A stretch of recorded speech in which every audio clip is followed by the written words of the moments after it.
Ekran bağımlılığı, ben daha çok çevrim içi oyun bağımlılığı, internet bağımlılığı, sosyal medya bağımlılığı, bunların hepsine ekran bağımlılığı aslında. Özellikle koronavirüs pandemisinden sonra aslında bir ekran bağımlılığı pandemisi de dünyada oluşmaya başladı ve maalesef ülkemizde de çok ciddi sorunlar oluşturmaya başladı.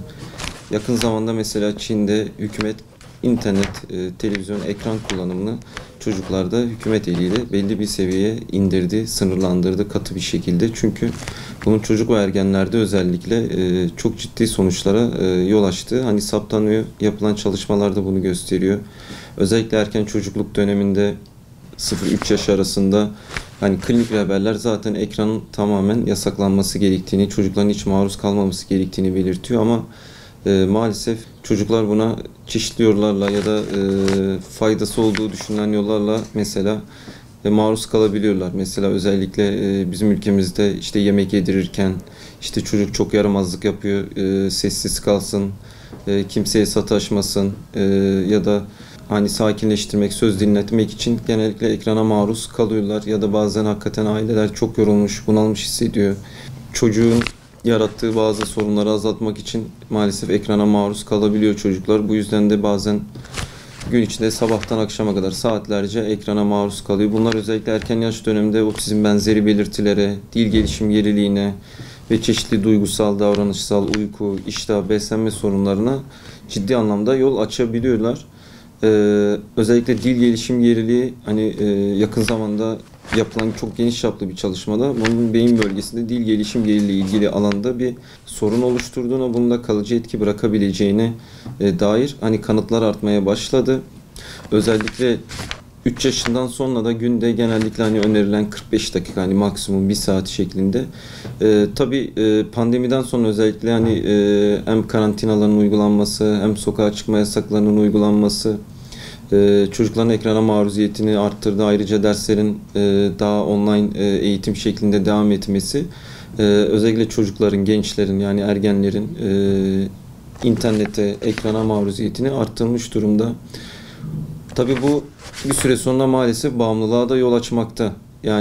Kliniğe gelen birçok hastada hakikaten hem bu bağımlılık sebebiyle, ekran bağımlılığı sebebiyle başvuruyor hem de bazı başka sorunlarla başvuran hastalarda genellikle hakikaten eşlik eden bir ekran bağımlılığı çok sık görülüyor. İşte günde 6 saat, 7 saat ekrandan hiç uzak duramama, okul reddine kadar yol açabiliyor. Bu yüzden ekrandan uzak kalmamak için özellikle çevrim içi oyun bağımlılığı olan çocuklarda oyundan ayrı kalmamak için, oynamak için mesela okula gitmeyen çocuklar da olabiliyor. Okulu bırakan çocuklar oluyor. Aile içerisinde ciddi çatışmalara, strese neden olabiliyor. Hem ebeveyn çocuk arasında hem ebeveynler arasında. Çocuğun akademik başarısını çok ciddi etkileyebiliyor. Ciddi uyku sorunlarına yol açıyor. Çünkü ekran maruziyeti olan ya da ekran bağımlılığı olan çocuk genellikle gece uyumadan önce ya da gece daha geç uyumak için ekrana maruz kalıyor. Bu da ciddi uyku sorunlarına yol açıp ertesi gün okulda da çocuğun daha yorgun, dikkatini daha düşük olmasına yol açıp çeşitli akademik sorunlara da yol açıyor. Onun dışında tabii çok ciddi vakalarda zaman zaman ciddi beslenme sorunları, obeziteye kadar yol açan durumlar da oluşabiliyor. Çünkü ekran bağımlılığının hem tabii fiziksel bir sürü soruna da yol açabiliyor aslında. Bu obezite olsun, hareketsizlik, kan dolaşımının yavaşlaması gibi tabii birçok ruhsal soruna da yol açabiliyor. İşte daha agresiflik, agresif davranışlar, bağımlılık, depresyon, kaygı bozukluğu. Bu yüzden ailelerin mutlaka sınırlandırması gerekiyor. Çocuğa bırakılırsa bu açıkçası çocuğun çok kontrol edebileceği, öngörebileceği bir durum değil. Mutlaka ailelerin kontrolünde ve sınırında olması gerekiyor ekran kullanımının.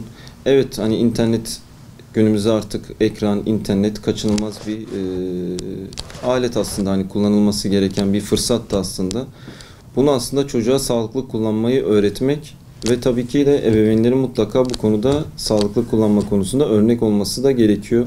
Bu PUBG aslında pandemiden sonra çok Türkiye'de özellikle Orta Doğu'da ve Türkiye'de çok fazla çocuklar ve gençler tarafından oynanmaya başlandı hakikaten.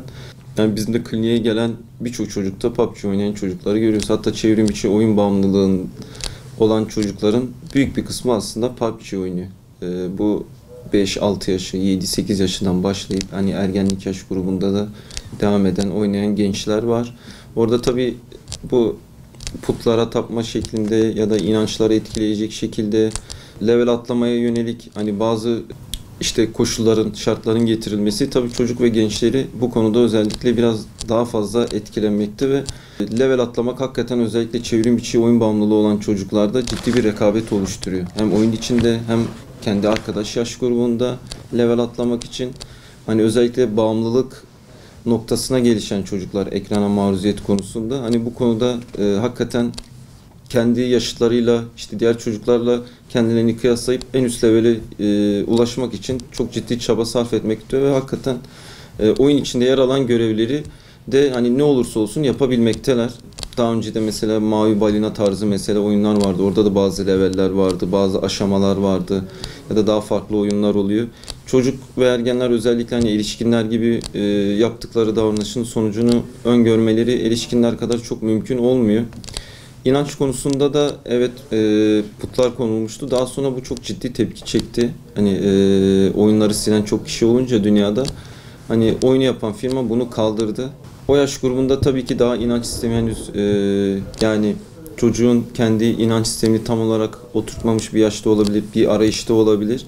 Bu tabii çocuğu etkileyebilmekte. Ve düşündüğümüzde hani PUBG oyununu oynayanların büyük bir kısmı aslında daha çok Orta Doğu coğrafyasında yer alan ülkelerde olduğunu düşünürsek çok ciddi tepkiye de yol açtı. Hani bu yüzden yasaklanması tabii ki iyi oldu ama şöyle oyun aslında PUBG oyununun birçok zararı da var. Yani çok ciddi çünkü orada insanları açlık oyunları diye bir film vardı. Biraz ona benziyor. Hani belli bir bölgeye 50 kişi, 100 kişi atıyorlar. Herkes birbirini öldürüyor. Kim hani sona kalırsa, kim yaşarsa gibi. Tabii çok ciddi agresif davranışları da arttırabilir. Çocukların hem rekabeti hem başarıya ulaşmak için karşıdakini öldürebileceği, zarar vereceği mesajı da aslında biraz da içeriyor. Bu yüzden özellikle daha küçük yaş grubunda bu tür agresif ya da silah tarzı oyunları içeren oyunları mutlaka ebeveynlerin engellemesi, kontrol etmesi gerekiyor açıkçası. Hani bunun dışında daha bir sürü hani silahlı, çatışmalı, işte kavgalı, dövüşlü oyunlar var.